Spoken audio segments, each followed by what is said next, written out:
ആലപ്പുഴ ജില്ലയിലെ പറവൂർ മുതൽ കായംകുളം വരെയുള്ള ദേശീയപാതയിലൂടെയുള്ള യാത്ര ദുഷ്കരം.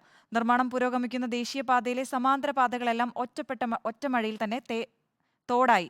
കുഴിയും തടങ്ങളും താണ്ടി എത്തുമ്പോഴേക്കും യാത്രക്കാരുടെ നടുവൊടിയും. മതിയായ സൗകര്യങ്ങൾ ഒരുക്കാതെ നിർമ്മാണ ജോലികളുമായി മുന്നോട്ടു പോകുന്നതാണ് ദേശീയപാതയെ അപകടക്കിണിയാക്കിയത്. ദേശീയപാത 66-ൽ ആലപ്പുഴ പറവൂർ മുതൽ കായംകുളം വരെയുള്ള യാത്ര ദുർഘട യാത്രയാണ്. ഇങ്ങനെ കുലുങ്ങിയും വീണും കുടുങ്ങിയുമൊക്കെ തന്നെ വേണം നമുക്ക് ലക്ഷ്യസ്ഥാനത്തെത്താൻ.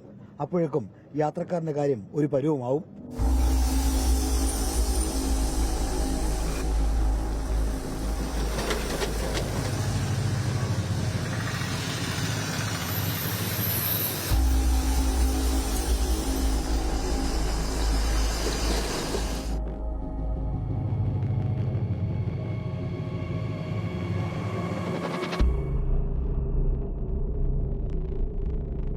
പറവൂരിൽ നിന്ന് ആരംഭിക്കും ദുരിതയാത്ര.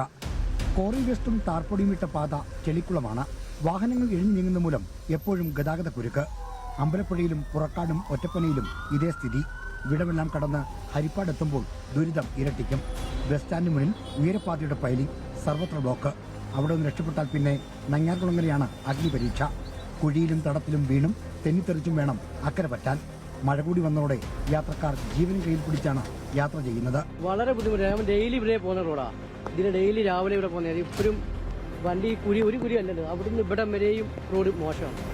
എപ്പോഴും ഒന്ന് തട്ടി. ഇന്നലത്തെ 2 അപകടം ഇവിടെ നടന്നു. ബൈക്കാർ കാരണം ഭയങ്കര ബുദ്ധിമുട്ട്. പിള്ളേരൊക്കെ ഇനിയിപ്പോൾ സ്കൂൾ തുറക്കുമ്പോഴത്തേക്കും ആകെ പ്രശ്നമായിരിക്കും. നിത്യവും ഈ റൂട്ടിൽ യാത്ര ചെയ്യുന്ന വാഹനങ്ങൾക്കും പണിയാണ്. വണ്ടിയാണ് ഒടിഞ്ഞില്ലെന്നേ ഉള്ളൂ. വേറെ വഴിയില്ല കയറി വരാൻ. ഈ ബദനി സ്കൂളിൽ പോവാ. ഈ വഴിയല്ലാതെ വരാനൊക്കത്തുള്ളൂ. വണ്ടി ഇപ്പൊ പറഞ്ഞുകൊണ്ടിരുന്ന നടുവെട്ടി പിടിച്ചെന്ന് പുറകെ ഇരിക്കുന്ന ആളുകൾ. അതിന്റെ കാര്യമുണ്ടോ? പുതിയ പാതയുടെ നിർമ്മാണ ജോലികൾ നടക്കുമ്പോൾ ചെറിയ അസൗകര്യങ്ങൾ ഉണ്ടാകാം.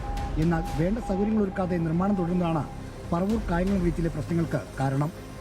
വീഡിയോ ജേർണലിസ്റ്റ് സജിത് കുമാറിനൊപ്പം reporter R Sreejith, reporter Alappuzha.